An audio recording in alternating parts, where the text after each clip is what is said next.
बिस्मिल्लाहिर्रहमानिर्रहीम, अस्सलाम वालेकुम। माय नेम इज सफ़र एहसान and this is your channel physics का सफ़र। आज के इस लेक्चर में हम शुरू करने वाले हैं chapter number 19 second year physics का, जिसका नाम है डॉन ऑफ मॉडर्न फिज़िक्स।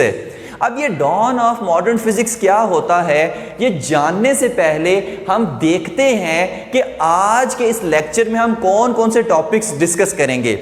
तो आज के लेक्चर में हम डिस्कस करेंगे कि ये रिलेटिव मोशन क्या होता है, फ्रेम ऑफ रेफरेंस क्या होते हैं, उसके बाद स्पेशल थ्योरी ऑफ रिलेटिविटी क्या होती है। तो ये तीन टॉपिक्स आज के लेक्चर में हम डिस्कस करेंगे। और अगर ये तीन टॉपिक्स कंसेप्ट वाइज आपके बेहतरीन किस्म के क्लियर हो गए तो जो आगे की आने वाली चीज़ें हैं इंशाल्लाह वो हलवा मक्खन मलाई हो जाएंगी। तो कोशिश करेंगे कि इन तीन टॉपिक्स को आसान वर्डिंग में आसान एग्जाम्पल्स के ज़रिए से आपको बेहतरीन किस्म का इंशाल्लाह समझाया जाए। तो शुरू करते हैं आज का लेक्चर। और चैप्टर नंबर 19 जो हम शुरू करने वाले हैं उसका नाम क्या है, डॉन ऑफ मॉडर्न फिजिक्स।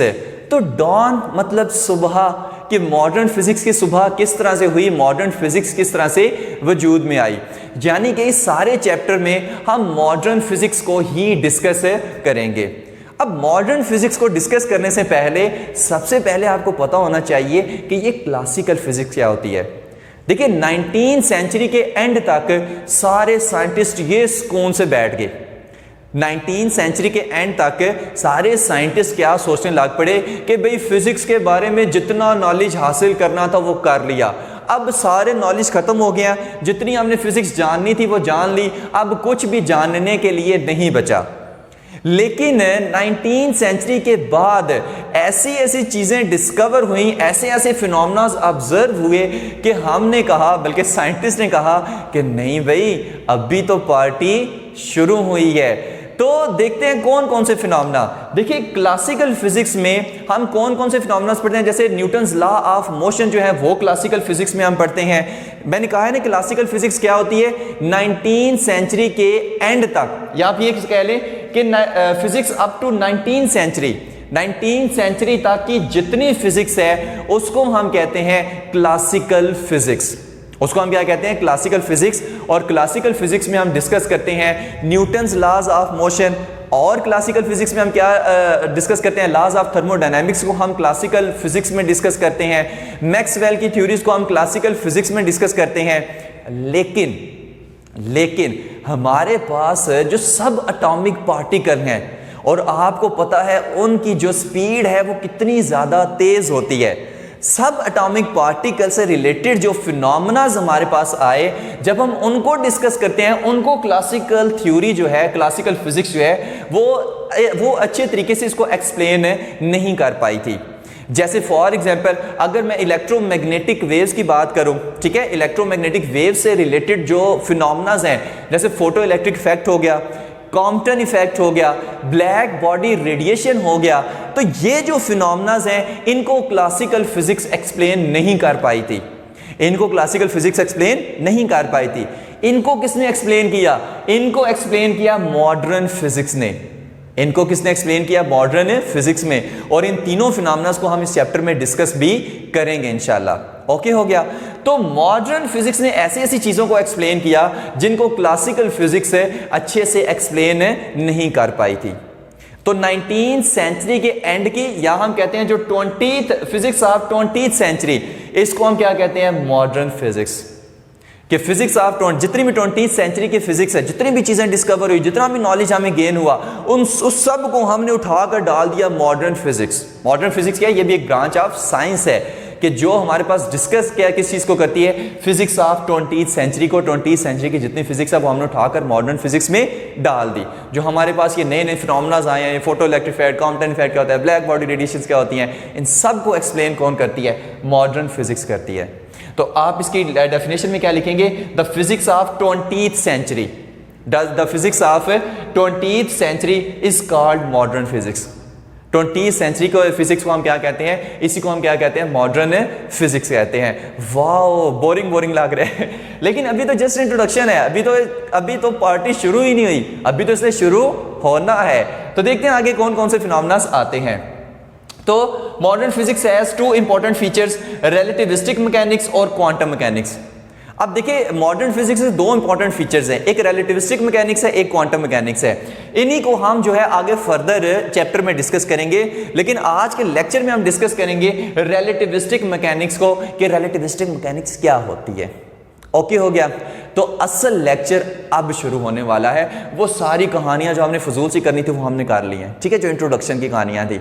अब हम देखते हैं कि ये रिलेटिव मोशन क्या होती है। रिलेटिविस्टिक मैकेनिक्स में हम जो पहली चीज देखने वाले हैं वो क्या है कि ये रिलेटिव मोशन क्या होती है। अब अगर आपसे कोई पूछे कि मैं इस टाइम रेस्ट पे हूं या मोशन में हूं, भाई मैं कहूंगा मैं तो रेस्ट पे हूं। आप मोबाइल पे वीडियो देख रहे हैं, आप रेस्ट पे हैं या मोशन में हैं? नहीं सर, मैं तो आराम से बैठ के वीडियो देख रहा हूं, मैं तो रेस्ट पे हूं। अब अपने लिहाज से जब मैं देख रहा हूं, इस रूम के लिहाज से, इस अर्थ के लिहाज से, तो भाई मैं रेस्ट पे हूं। अब क्या मैं वाकई रेस्ट पे हूं? नहीं। अगर कोई बंदा मुझे स्पेस में से देख रहा है, अर्थ के बाहर से देख रहा है, तो अर्थ क्या कर रही है? रोटेट कर रही है। अर्थ क्या कर रही है? रोटेट कर रही है। और अगर अर्थ रोटेट कर रही है और आपको पता है सर्कुलर मोशन भी साथ साथ कर रही है सन के गिर्द, तो अर्थ रोटेशनल मोशन भी कर रही है, सर्कुलर मोशन भी कर रही है। तो वो बंदा जो स्पेस में देख रहा है वो क्या कहेगा? नहीं भाई सफर साहब, आप तो मोशन में हैं। मैं कह रहा हूं मैं इस रूम के लिहाज से मैं बस खड़ा हूं, मैं रेस्ट पे हूं। बाहर स्पेस में जो बंदा खड़ा हुआ है, अर्थ के बाहर जो बंदा खड़ा हुआ है, वो कह रहा है मैं मोशन में हूं। तो हमारे पास एक बॉडी की जो मोशन है, एक जो हमारे पास motion of a body with respect to another body, इसी को हम क्या कहते हैं? Relative motion. क्या मैं एक्चुअल में मोशन में हूं? मैं तो रेस्ट पे था, लेकिन उसके लिहाज से मैं क्या हूं? मैं मोशन में हूं। तो ये कौन सी मोशन है? ये मैं रिलेटिव मोशन में, उसके लिहाज से, क्योंकि उसके लिहाज से मैं मोशन में हूं। तो ये क्या है? ये रिलेटिव मोशन है। सेम इसी तरह इसकी वैसे ढेरों एग्जाम्पल है, लेकिन आपको 2-3 जस्ट एग्जाम्पल देंगे। अगर आप गाड़ी में जा रहे हो, अगर आप गाड़ी में जैसे बस में जा रहे हो या ट्रेन में जा रहे हो, अगर आप ट्रेन में जा रहे हैं और ट्रेन में आपके साथ एक बंदा बैठा हुआ है, अब आपके साथ बंदा बैठा हुआ है, आप उससे पूछे बताओ मैं रेस्ट पे हूं या मैं मूव कर रहा हूं, वो कहेगा आप रेस्ट पे हैं, आप तो मूव कर ही नहीं रहे। क्यों? ये वो बंदा बैठा है, फॉर एग्जांपल ये मैं उसके साथ बैठा हूं, तो भाई मैं उससे पूछता मैं कैसे क्या मैं रेस्ट पे हूं या मोशन में हूं? कहता है यार तू तो मेरे साथ में बैठा है, तू रेस्ट पे है। ओके हो गया, मान लिया भाई मैं तो रेस्ट पे हूं। लेकिन एक प्लेटफॉर्म के बाहर बंदा खड़ा हुआ है, और सॉरी ट्रेन के बाहर प्लेटफॉर्म के ऊपर बंदा खड़ा हुआ है। अब प्लेटफॉर्म पे जो बंदा से स्टेशन पे जो बंदा खड़ा हुआ है, अब वो जब देखता है ट्रेन मूव कर रही है, ट्रेन क्या कर रही है? मूव कर रही है। अब ट्रेन मूव कर रही है तो जाहिर सी बात है उसके लिहाज से हम मूव कर रहे हैं। ट्रेन के साथ साथ मैं क्या कर रहा हूं? ऐसे मूव कर रहा हूं क्योंकि मैं ट्रेन के अंदर बैठा हूं। किसके लिहाज से? जो बाहर बंदा खड़ा हुआ है ट्रेन के, अब उसके लिहाज से मैं मूव कर रहा हूं। जो मेरे साथ बंदा बैठा है उसके लिहाज से मैं रेस्ट पे हूं। जो बाहर से बंदा मुझे ऑब्जर्व कर रहा है उसके लिहाज से मैं मोशन में हूं। तो याद रखें कोई भी अभी जो इसी चीज को हम रिलेटिव मोशन कहते हैं, ठीक है। ये इसकी पहले डेफिनेशन हम देखते हैं, उसके बाद एक और इसी मजे की आपको बात बताते हैं। The change in position of a body की पोजीशन क्या हो रही है? चेंज हो रही है with respect to another body is known as relative motion. कि अगर बॉडी की पोजीशन चेंज हो रही है लेकिन किसी दूसरी बॉडी के रिस्पेक्ट से, तो हमारे पास क्या होगी? वो मोशन क्या कहलाएगी? रिलेटिव मोशन कहलाएगी। किसी के लिहाज से आप रेस्ट पे हैं, किसी के लिहाज से आप मोशन में हैं, तो ये मोशन क्या? ये रिलेटिव मोशन है। ओके हो गया। अब जो मैं कह रहा था मजे की बात, इंपॉर्टेंट बात इसमें आप बताने वाले हैं कि हम कभी भी एब्सोल्यूट रेस्ट या एब्सोल्यूट मोशन में नहीं हो सकते। एब्सोल्यूट रेस्ट या एब्सोल्यूट मोशन ये पॉसिबल नहीं है। अभी एक क्वांटिटी का आपको मतलब समझाने वाले हैं, बस वो याद रख लें, आगे फ्रेम ऑफ रेफरेंस में भी यूज होगी कि एब्सोल्यूट का क्या मतलब है। एब्सोल्यूट का क्या मतलब है? एब्सोल्यूट का मतलब ये होता है कि हर बंदे के रिस्पेक्ट से आपकी स्टेट एक जैसी हो। मतलब कि अगर मैं मेरे साथ जो बंदा बैठा है उसके लिहाज से मैं पूछूं मैं क्या कर रहा हूं, तो वो कहे रेस्ट पे हूं। जो बाहर प्लेटफॉर्म पे बंदा खड़ा हुआ है उसके लिहाज से पूछूं, वो कहे रेस्ट पे हूं। जो बाहर स्पेस में बंदा खड़ा हुआ है वो कहे, उसके लिहाज से मैं कहूं भाई मैं मूव कर रहा हूं या रेस्ट पे हूं, वो भी कहे रेस्ट पे हूं। तो फिर मेरी ये जो स्टेट है ये क्या है? ये एब्सोल्यूट है। लेकिन एब्सोल्यूट रेस्ट या एब्सोल्यूट मोशन हमारे पास पॉसिबल नहीं है। क्यों? क्योंकि अगर मैं यहां पर मैं कहूं कि मैं रेस्ट पे हूं, किसी और के लिहाज से मैं मूव कर रहा हूंगा जो स्पेस में खड़ा हुआ देख रहा है, तो मैं फिर एब्सोल्यूट रेस्ट पे ना हुआ। अगर मैं कहूं कि मैं रेस्ट पे हूं, जो स्पेस में बंदा देख रहा है वो भी कहे कि मैं रेस्ट पे हूं, तो फिर मैं एब्सोल्यूट रेस्ट पे हूं। लेकिन ऐसा पॉसिबल नहीं है क्योंकि जमीन रोटेट कर रही है। ज़मीन क्या कर रही है, रोटेट कर रही है, सर्कुलर मोशन कर रही है। तो अगर हमारे पास अगर मैं कह रहा हूं कि मैं रेस्ट पे हूं, तो किसी और बॉडी के लिहाज से हो सकता है मैं रेस्ट पे ना हूं, मैं मूव कर रहा हूं। तो एब्सोल्यूट रेस्ट पे कोई चीज़ पॉसिबल नहीं है। मैं ये कहूं कि किताब है ये रेस्ट पे पड़ी हुई है, ये बिल्कुल रेस्ट पे है, लेकिन जो स्पेस में बंदा खड़ा हुआ देख रहा है वो कह नहीं भी ये तो किताब मूव कर रही है।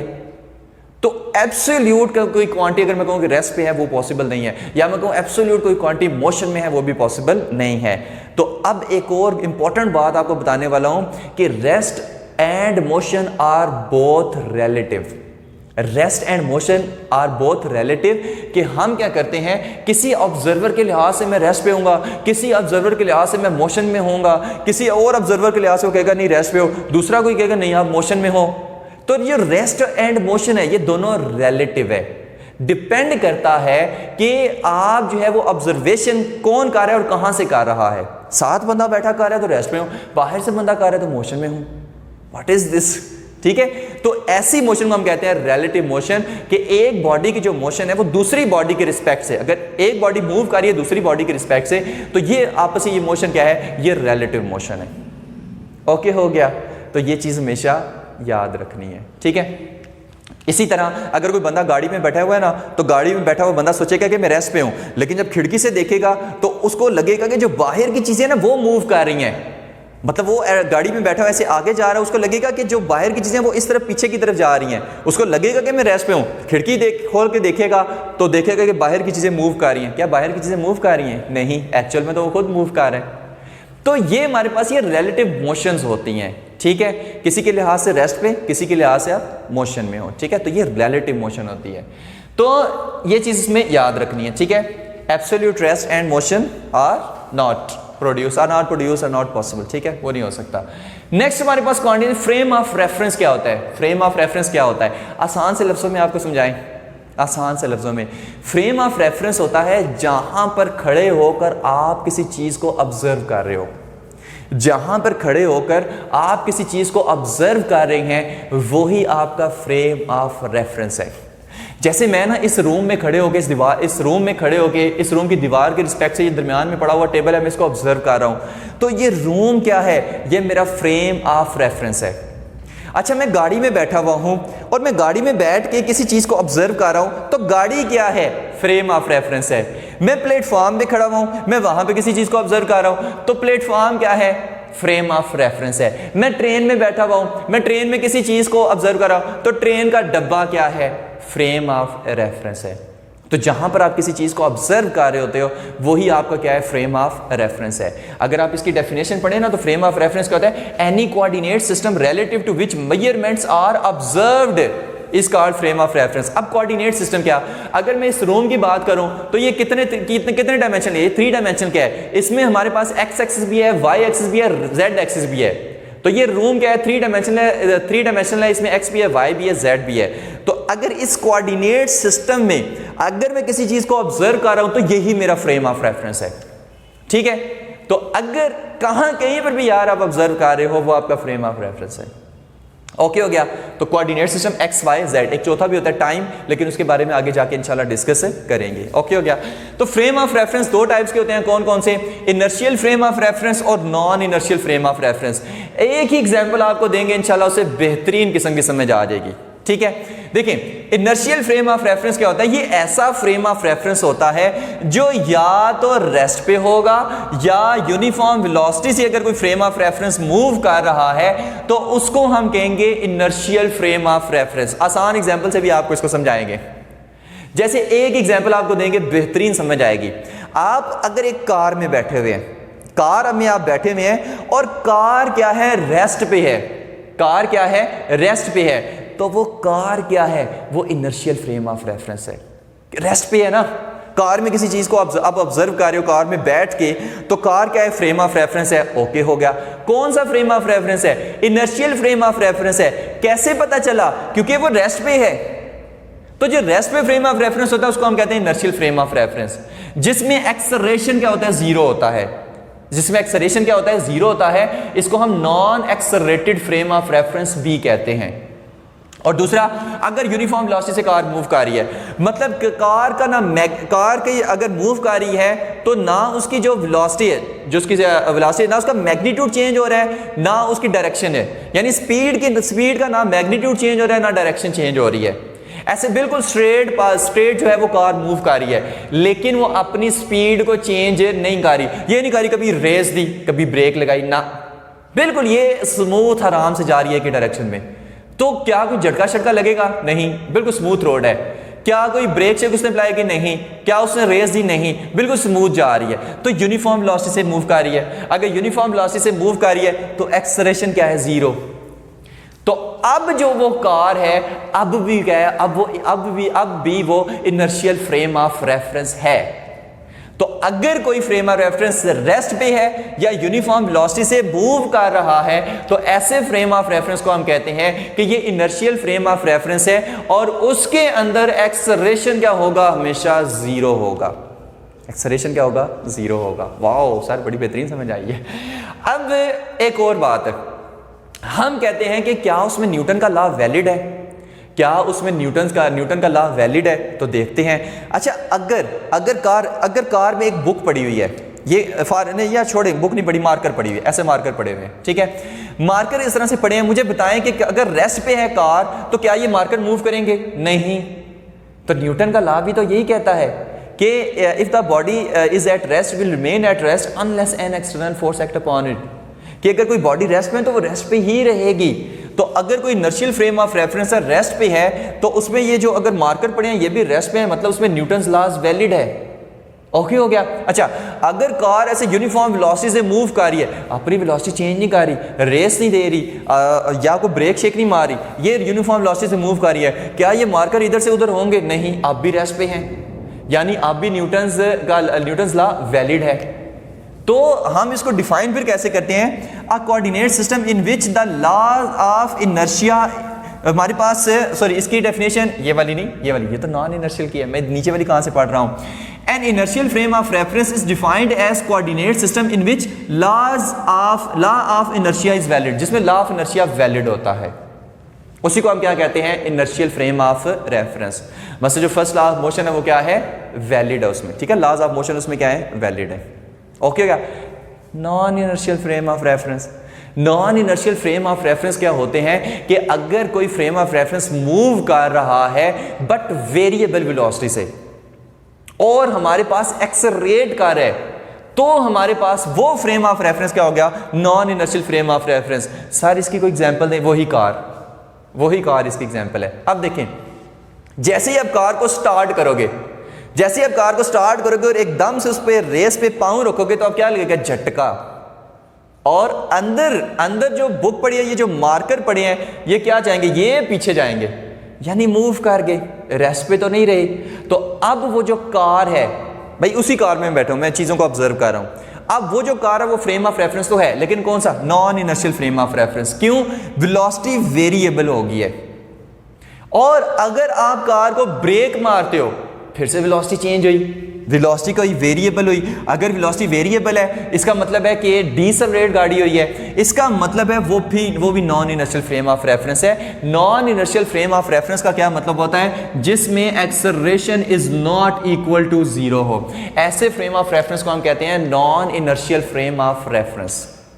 अच्छा, एक और, यानी कि इससे हमें पता है कि क्या चला कि ये जो कार है ना, जो मैं एक एग्जांपल को पकड़ के बैठा हूं, ये जो कार है ये इनर्शियल फ्रेम ऑफ रेफरेंस भी हो सकता है, ये non inertial frame of reference भी हो सकता है। अगर कार रेस्ट पे है तो कार क्या है? इनर्शियल फ्रेम ऑफ रेफरेंस है, मैं कार के अंदर बैठा हुआ हूं। और अगर कार यूनिफॉर्म वेलोसिटी से मूव कर रही है तो भी इनर्शियल फ्रेम ऑफ रेफरेंस है। लेकिन अगर कार मूव करते करते एकदम से रेस देती है, और भाई रेस देगी तो आप किधर जाओगे? ये पीछे की तरफ आपको झटका लगेगा। जब ये पीछे की तरफ आपको झटका लगेगा तो एक्सेलरेट कार कर रही है। अगर कार एक्सेलरेट कर रही है तो उसमें ये जो चीजें पड़ी हुई हैं ये भी एकदम से ऐसे मूव करेंगी। इसका मतलब है कि वो non inertial frame of reference अब बन गया है, अब उसमें acceleration is not equal to zero है। अगर कार ब्रेक मार रही है तो आप आगे की तरफ जाओगे, इसका मतलब है ये non inertial frame of reference है, acceleration is not equal to zero है। और अंदर जो पड़ी हुई चीजें वो भी झटके खा के कभी इधर जाएंगी कभी इधर जाएंगी, भाई रेस्ट पे तो ना रही। अगर रेस्ट पे वो फिर ना रही तो फिर हम क्या कहते हैं, a coordinate system in which the law of inertia is not valid, क्योंकि इसमें तो चीज़ें रेस्ट पे रहती हैं। तो यहां पर क्या है, हमारे पास वेरिएबल अगर velocity of frame of reference की। ओके हो गया। आखिरी दफा रिपीट कर रहे हैं, अगर फ्रेम ऑफ रेफरेंस एक्सेलरेशन 0 है, कार रेस्ट पे है और या यूनिफॉर्म वेलोसिटी से मूव कर रही है, तो कौन सा फ्रेम ऑफ रेफरेंस है, inertial frame of reference. Frame of reference बता चुका हूं जहां से मैं मेजर कर रहा हूं, कोई भी चीज़ वो हो सकती है। Non inertial frame of reference, अगर कार एक्सेलरेट कर गई है, मतलब स्पीड तेज़ कर रही है, ज़्यादा कर रही है, कार एकदम से स्टार्ट होकर चली है अभी या एकदम से ब्रेक मारी है, तो हमारे पास वही कार जो है वो non inertial frame of reference बन जाएगी जिसमें acceleration is not equal to 0 होगा। ओके हो गया। तो दो चीज़ें तो हमारी हो गई भाई, रिलेटिव मोशन और फ्रेम ऑफ रेफरेंस हो गए। नेक्स्ट हम बात करते हैं स्पेशल थ्योरी ऑफ रिलेटिविटी की। मज़े की बातें हैं इसमें, और अगर ये बातें समझ आ गई तो हलवा मक्खन मलाई हो जाएगा। हम पहले ना इसको रेस कर लेते हैं, ठीक है। रेस करके, क्योंकि जो अब भी कहानियाँ आने वाली हैं ना भाई, मज़ेदार कहानियाँ हैं, सिर्फ ध्यान इधर करना है। अगर ध्यान इधर है तो हर चीज़ ओके है, ठीक है। अच्छा देखिए इसमें क्या होता है कि फॉर एग्जाम्पल ना कुछ पहले एग्जाम्पल्स देखते हैं, उसके बाद हम स्पेशल थ्योरी ऑफ रिलेटिविटी पे जाते हैं। ओके हो गया। तो इसमें एग्जाम्पल आप क्या देखते हैं, पहले ना रिलेटिव मोशन, रिलेटिव ऑब्जर्वेशन को पहले हम देख लेते हैं। ये मैं क्यों कर रहा हूँ, इसका मकसद क्या है, वो जब मैं ये सारी कर चुका हूँ उसके बाद जब मैं उसमें आऊँगा ना तो बड़ा मज़ा आएगा। तो देखते हैं क्या हम ऑब्जर्वेशन करने वाले हैं। मैं कह रहा हूँ कि फॉर एग्जाम्पल ये गाड़ी है, ये गाड़ी है हमारे पास, प्यारी सी ये गाड़ी है हमारे पास, और ये गाड़ी इस तरफ मूव कर रही है, और इसकी जो आप कह लें स्पीड है या वेलोसिटी कह लें, अगर स्ट्रेट डायरेक्शन में मूव कर रही है तो वेलोसिटी, स्पीड वेलोसिटी की चीज़ है।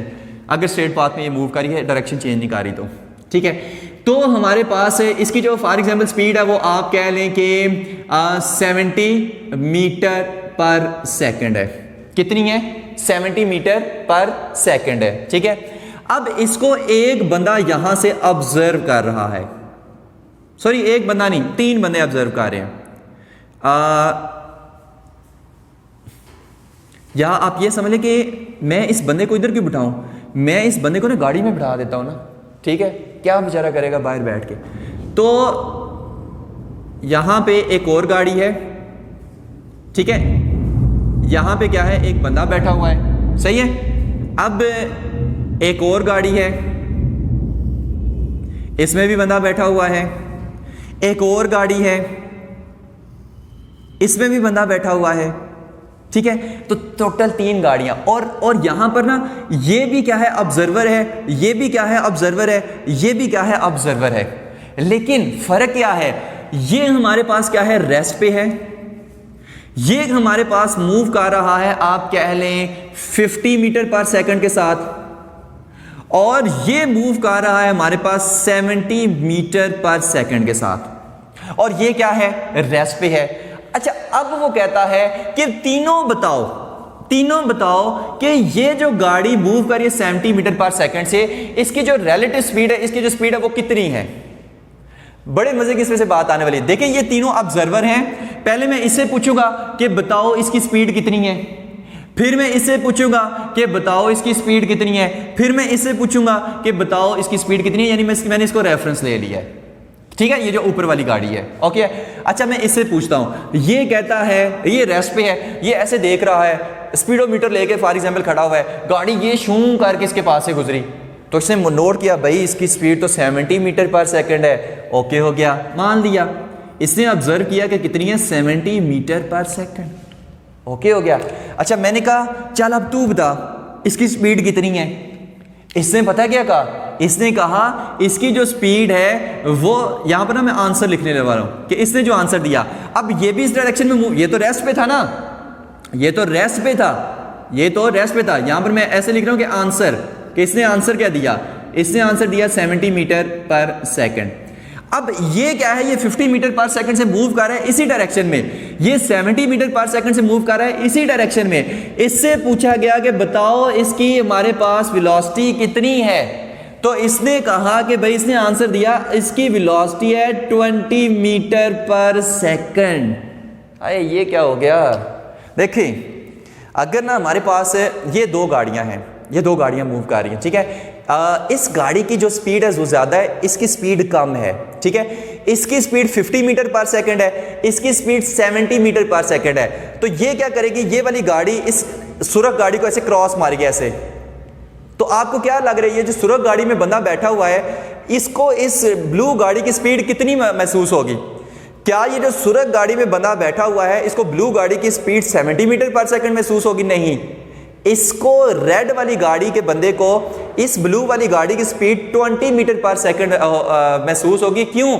क्योंकि भाई ये इसको क्रॉस कर रही है और इसको महसूस हो रहा है कि ये मेरे पास से आहिस्ता से गुजर रही है। जैसे आप गाड़ी चला रहे हो और आप किसी गाड़ी को क्रॉस करते हो, तो जब किसी गाड़ी को क्रॉस कर रहे हो, तो जिस गाड़ी को आप क्रॉस कर रहे हो, क्या उसमें जो बंदा बैठा हुआ है वो जब आपकी स्पीड को मेजर करेगा या उसको देखेगा, क्या उसको एक्चुअली स्पीड नजर आएगी? नहीं, वो कहेगा ये तो बड़ी स्लो से मूव करके मुझे क्रॉस कर रहा है, लेकिन एक्चुअल में तो आप बड़ी स्पीड से मूव कर रहे हो।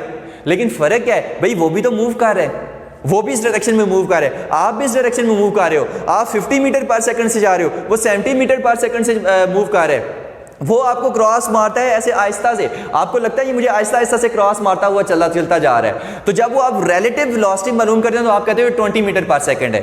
तो याद रखें कि जब भी कोई चीज़ें एक ही डायरेक्शन में मूव कर रही हो तो रिलेटिव वेलोसिटी मालूम करनी हो, तो आपने हायर वाली वेलोसिटी में से ये लोअर वाली को माइनस कर देना है। तो 70 माइनस 50 20 मीटर पर सेकंड। तो ये जो रिलेटिव वेलोसिटी ऑब्जर्व करेगा इसकी, वो करेगा 20 मीटर पर सेकंड। इसकी आपको बेहतरीन समझ आएगी जब मैं इस ऑब्जर्वर की बात करूंगा। अब देखिए, ये ऑब्जर्वर और ये ऑब्जर्वर, ये दोनों एक ही स्पीड से मूव कर रहे हैं। ये भी 70 मीटर पर सेकंड, ये भी 70 मीटर पर सेकंड। अब इससे मैंने पूछा, बता भाई इसकी स्पीड कितनी है? ये कहता है कि भाई इसकी स्पीड है 0 मीटर पर सेकंड। ओ वाह, इसकी स्पीड है 0 मीटर पर सेकंड। वाह भाई वाह ये क्या हो गया इसका एक बेहतरीन एग्जाम्पल से समझाऊं। देखें, दो गाड़ियां एक ही स्पीड के साथ जा रही हैं ऐसे। अब ये बंदा इस गाड़ी के बंदे को देख सकता है, ये बंदा इस गाड़ी को बंदे को देख सकता है। दोनों जब एक दूसरे को देखेंगे ना, तो दोनों एक दूसरे को समझेंगे कि ये दोनों रेस्ट पे हैं, हालांकि एक्चुअल में दोनों एक ही स्पीड से एक ही डायरेक्शन में मूव कर रहे हैं। अब दोनों गाड़ियां जा रही हैं, ये साथ में आपकी गाड़ी जा रही है और साथ वाली गाड़ी में बंदे को आप देख रहे हैं। अब ऐसे दोनों गाड़ियां, वो भी चला रहे हैं, वो भी चला रहे हैं, आप भी चला रहे हो। अब अगर एक ही स्पीड से जा रहे हैं ना, ये भी 70 मीटर पर सेकंड, ये भी 70 मीटर पर सेकंड, तो आप एक दूसरे के साथ बातें कर सकते हो ना। वो आगे निकल रहा है ना आप आगे निकल रहे हो। क्यों? दोनों की स्पीड एक ही है। तो आपको ऐसा लगेगा कि वो जो साथ वाला जो बंदा है, जो साथ वाली गाड़ी में जा रहा है, वो रेस्ट पे है। वो क्या है? वो रेस्ट पे है। तो उसकी रिलेटिव वेलोसिटी क्या है? वो 0 है। आपको लगेगा कि हाँ भाई रेस्ट पे है, हालांकि आप दोनों मूव कर रहे हो, लेकिन रिलेटिव वेलोसिटी क्या है? 0 मीटर पर सेकंड। क्यों? क्योंकि ना एक बंदा आगे निकल रहा है, ना कोई दूसरा बंदा आगे निकल, दोनों एक साथ चल रहे हैं ऐसे। तो ये कहेगा नहीं भाई ये वाली जो है ना, ये रेस्ट पे है। ये क्या है? ये कहेगा ये वाली रेस्ट पे है और इसकी वेलोसिटी है 0 मीटर पर सेकंड। हालांकि एक्चुअल में दोनों मूव कर रही हैं, लेकिन साथ साथ मूव कर रही है ना कोई आगे निकल रहा ना पीछे निकल, तो क्या होगा? 0 मीटर पर सेकंड। ओके हो गया। तो यहां से हमें पता चला कि डेली लाइफ में जो स्पीड है वो क्या होती है? वो स्पीड इज रिलेटिव। ओके हो गया। तो ये चीज याद रखनी है। अच्छा ना, एक और चीज, आखिरी चीज इसमें आप बताने वाले हैं कि अगर ये एक गाड़ी है, ये इधर मूव कर रही है 30 मीटर पर सेकंड से, और एक और गाड़ी है ये इस तरफ मूव कर रही है कितने? 40 मीटर पर सेकंड से। तो मुझे बताएं, इस गाड़ी में जो बंदा बैठा हुआ है, वो क्या कहेगा कि इस गाड़ी की स्पीड या इस गाड़ी की हमारे पास कोई भी हमारे पास स्पीड कितनी है? ये बंदा क्या कहेगा कि इस गाड़ी की स्पीड कितनी है? तो देखिए, इस बंदे से जब मैं पूछूंगा ना कि ये जो दूसरी साइड से गाड़ी आ रही है इसकी स्पीड कितनी है, तो ये बंदा कहेगा कि ये जो गाड़ी आ रही है इसकी स्पीड 70 मीटर पर सेकंड है। ये रिलेटिव स्पीड बता रहे हैं। अब ये क्या फिनोमेना हुआ? देखिए, जब भी कोई दो गाड़ियां ऐसे अप्रोच कर रही होती है ना, तो उनकी जो स्पीड है ना, वो हम रिलेटिव स्पीड, वो हम स्पीड को ऐड कर देते हैं, वो रिलेटिव स्पीड होती है। जैसे फॉर एग्जांपल, आप इस तरफ जा रहे हैं गाड़ी लेके, दूसरा बंदा गाड़ी लेके इस तरफ जा रहा है, तो जो दूसरा बंदा गाड़ी लेके इस तरफ जा रहा है वो आपको ये नहीं महसूस होगा कि आपके पास से काफी स्पीड में गुजरा है, ऐसा महसूस होगा ना। हो सकता है वो आहिस्ता चल रहा हो, अब मैं 30 मीटर पर सेकंड से जा रहा हूं या 50 मीटर पर सेकंड से इस तरफ जा रहा हूं, वो 20 मीटर पर सेकंड से इस तरफ जा रहा है, लेकिन क्योंकि हम दोनों अपोजिट डायरेक्शन में जा रहे हैं तो वो जो उस तरफ से आ रहा है वो मुझे ऐसा महसूस होगा कि मेरे पास से काफी स्पीड से गुजरा है। क्यों? क्योंकि मैं इस तरफ 50 से जा रहा हूं, वो 20 से इस तरफ जा रहा है। तो जब दोनों आपस में से क्रॉस करेंगे मुझे ऐसा लगेगा कि वो मेरे पास से काफी स्पीड से गुजरा है। तो हाँ, मुझे ऐसा लगेगा कि उसकी जो स्पीड है वो 20 नहीं है, उसकी स्पीड 70 मीटर पर सेकंड है अगर वो 20 से आ रहा है। तो ऐसा मुझे लगेगा, ऐसा मैं ऑब्जर्व करूंगा। और ये कौन सी स्पीड में ऑब्जर्व करूंगा? ये रिलेटिव स्पीड है। तो जब भी कोई अप्रोचिंग होती है तो वो ऐड हो जाती हैं, अगर एक ही डायरेक्शन में हो तो फिर सब्ट्रैक्ट कर देते हैं। एक ही डायरेक्शन में हो तो 70 माइनस 50 20, एक ही डायरेक्शन में हो तो 70 माइनस 70 0।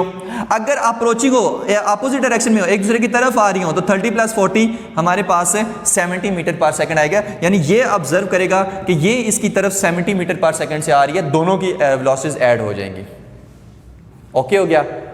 यहां पे कहानी लेकिन खत्म नहीं ना होती। मसला ये है, आइंस्टाइन ने ना इस चीज को बड़ा परेशान किया, और इस चीज को परेशान नहीं किया, आइंस्टाइन को इस चीज ने बड़ा परेशान किया। अब कैसे परेशान किया? वो कहता है कि ठीक है, ये जो डेली लाइफ के आम बॉडीज हैं इसमें इस तरह का हो रहा है, क्या हमारे पास जो स्पीड ऑफ लाइट है क्या उसमें भी ऐसा होगा? क्या उसमें भी ऐसा होगा?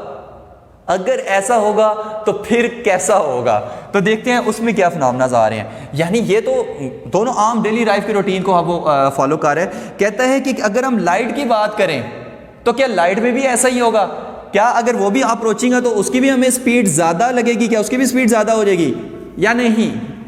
तो वो चीज अब हम देखते हैं। असल कहानी अब आने वाली है जो अब हमने आगे भी डिस्कस करनी है। देखो, अगर यहां पर मैं स्पीडोमीटर लेके खड़ा हुआ हूं और यहां पर एक गाड़ी आ रही है, स्पोर्ट्स कार है, ऊपर से खुली हुई है, वाओ, और ये गाड़ी है और ये बंदा है, यहां पर ये टार्च लेके खड़ा हुआ है, ये बंदा है, ठीक है, ये बंदा है और ये क्या है, ऐसे टार्च लेके खड़ा हुआ है।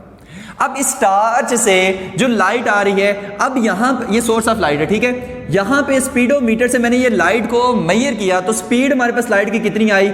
वो हमारे पास आई c=3 × 10⁸ मीटर पर सेकंड। ये क्या है? ये भी रेस्ट पे है, ये भी क्या है? रेस्ट पे है, ये भी क्या है? रेस्ट पे है। अच्छा, अब क्या हुआ? अब गाड़ी इस तरह मूव करना शुरू हो गई और कितने से? 100 मीटर पर सेकंड से। ये गाड़ी जिसपे बंदा खड़ा हुआ है ऐसे सोर्स ऑफ लाइट लेके, अब ये गाड़ी इस ऑब्जर्वर की तरफ 100 मीटर पर सेकंड से मूव करने लग पड़ी। अब होना तो ये चाहिए था कि हमारे पास इस स्पीड ऑफ लाइट में चेंजिंग आ जाती। स्पीड ऑफ लाइट में क्या आ जाती? चेंजिंग आ जाती। क्यों? क्योंकि ये मूव कर रही है जैसे आम डेली रूटीन में होता है, तो हमारे पास इसमें चेंजिंग आ, लेकिन हुआ नहीं ऐसा। अब जब इसने मेजर किया ना, अब भी कितना आया? 3 × 10⁸ मीटर पर सेकंड। अब भी इतना ही आया। अच्छा, अब एक और फिनोमेना देखो, एक और फिनोमेना देखो। ये वही गाड़ी है, 2 टायर है उसके, ये वही बंदा है, ठीक है। इसने एक अदद लाइट सोर्स पकड़ी हुई है कि जिसमें से लाइट क्या हो रही है? एमिट हो रही है। अब सेम इसी तरह एक ये वाला बंदा, ठीक है, पहले क्या था? ये रेस्ट पर था।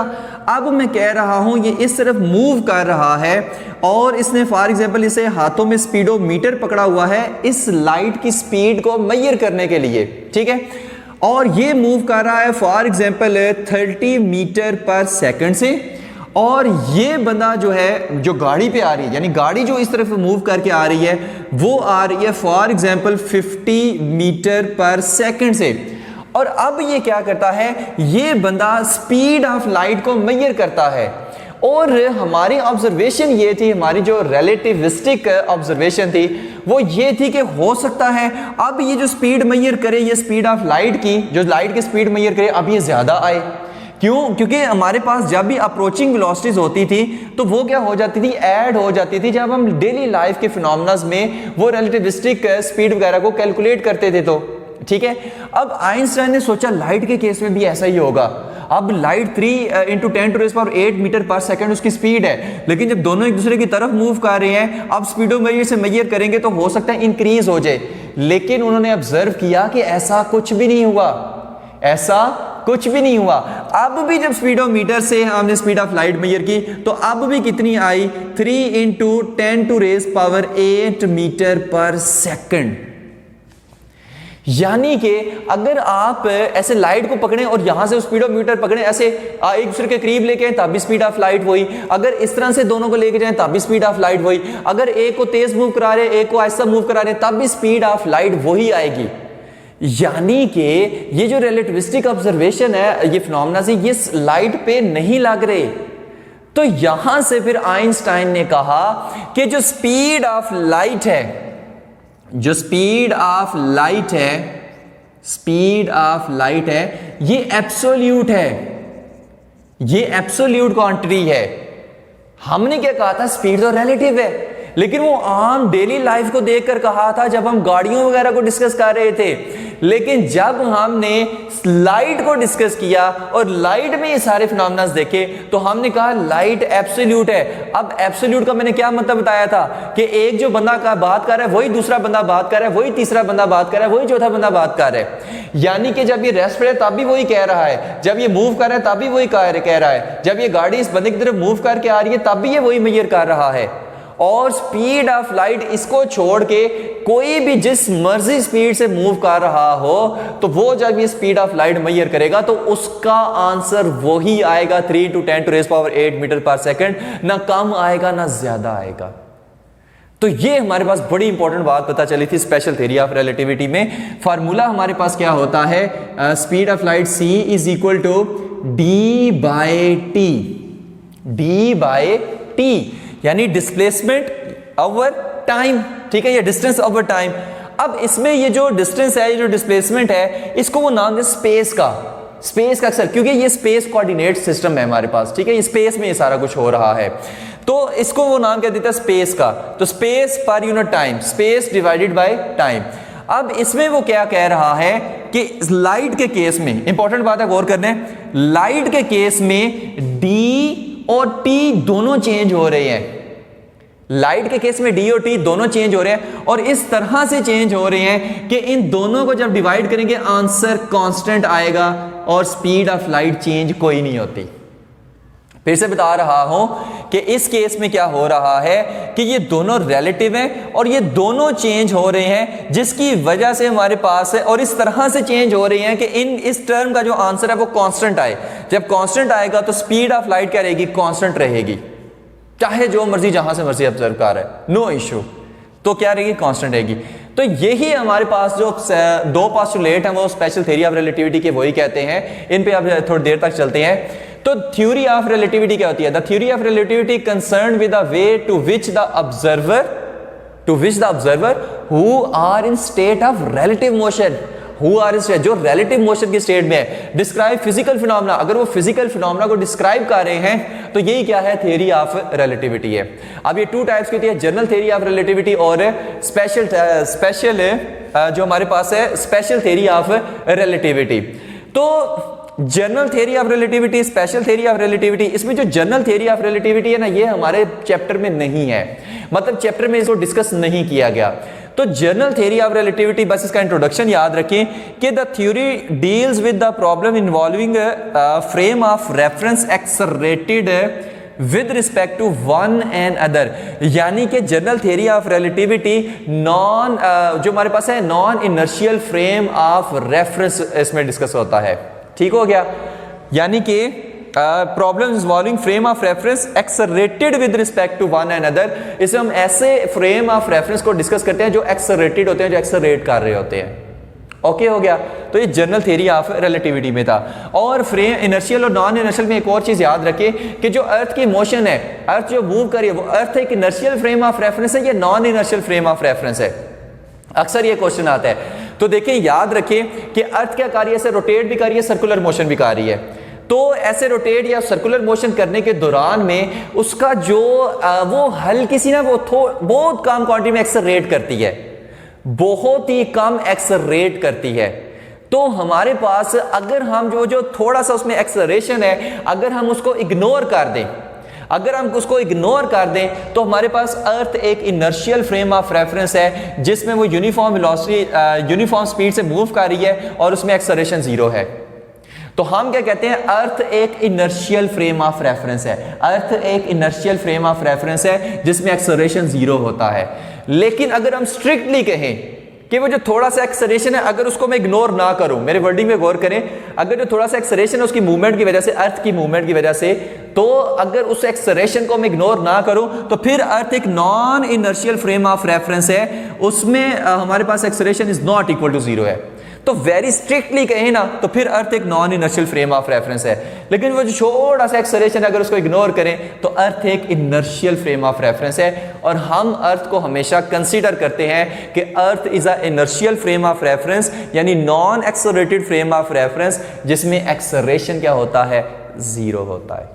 अर्थ is a inertial frame of reference, ठीक है, जिसमें एक्सेलरेशन क्या होता है, जीरो होता है। लेकिन स्ट्रिक्टली कहें ना तो फिर ये होता है, ठीक है। लेकिन यूजुअली हम इन्हीं को डिस्कस करते हैं। तो स्पेशल थ्योरी ऑफ रिलेटिविटी में हम क्या करते हैं, problem involving inertial frame of reference, इसमें हम इनर्शियल फ्रेम ऑफ रेफरेंस को डिस्कस करते हैं। इसमें हम क्या करते हैं, इनर्शियल फ्रेम ऑफ रेफरेंस को डिस्कस करते हैं। इसके ना दो इंपॉर्टेंट पोस्टुलेट्स हैं, बस वो आप याद रखें।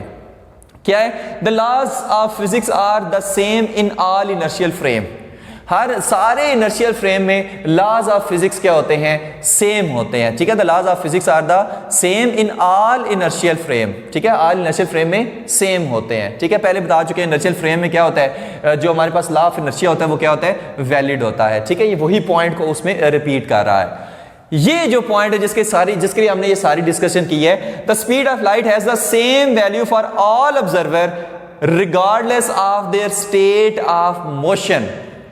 यानी जो स्पीड ऑफ लाइट होगी वो तमाम ऑब्जर्वर के लिए कांस्टेंट होगी, regardless of their state of motion. जैसी मर्जी उनकी स्टेट ऑफ मोशन है, चाहे वो रेस्ट पर हैं, चाहे मूव कर रहे हैं, चाहे लाइट की तरफ मूव कर रहे हैं, चाहे लाइट से दूर मूव कर रहे हैं, स्पीड ऑफ लाइट तमाम ऑब्जर्वर के लिए एक जैसी होगी। इसी तो मैं कहेंगे speed of light is a absolute, ये एक एब्सोल्यूट क्वांटिटी है। ओके हो गया, तो ये यानी हम इसको कह सकते हैं ये एक यूनिवर्सल कांस्टेंट है। तो ये हमारे पास सेकंड पोस्टुलेट इसी चीज को डिस्कस कर रहा है। ओके हो गया, तो ये थे इसके दो पोस्टुलेट्स। अक्सर ये जरा दो पोस्टुलेट आपसे शॉर्ट क्वेश्चन में पूछ लेता है, तो ये दो पोस्टुलेट लाजमी याद करने हैं, शॉर्ट क्वेश्चन की रिस्पेक्ट से है। अभी तक हमने ये जितना पढ़ा है इसमें से लॉन्ग क्वेश्चन नहीं आता, इसमें से शॉर्ट क्वेश्चन आता है। आपसे पूछ लेगा कि इनर्शियल और non inertial frame of reference में डिफरेंशिएट करें, रिलेटिव मोशन क्या होती है ये आपसे पूछ लेगा, स्पेशल थ्योरी ऑफ रिलेटिविटी के ये दो पोस्टुलेट्स क्या हैं आपसे ये पूछ लेगा। तो ये शॉर्ट क्वेश्चन में आता है, लेकिन ये कॉन्सेप्ट्स आपके आगे लॉन्ग क्वेश्चन में आएंगे। नेक्स्ट के लेक्चर में हम डिस्कस करेंगे कि टाइम डायलेशन क्या होता है, मैस वेरिएशन क्या होता है, लेंथ कॉन्ट्रैक्शन क्या होता है, ये चीजें हम नेक्स्ट लेक्चर में डिस्कस करेंगे। होप्स हो कि ये सारी चीजें आपको बेहतरीन कॉन्सेप्ट के साथ समझ आ गई होंगी। Thank you very much. Allah Hafiz.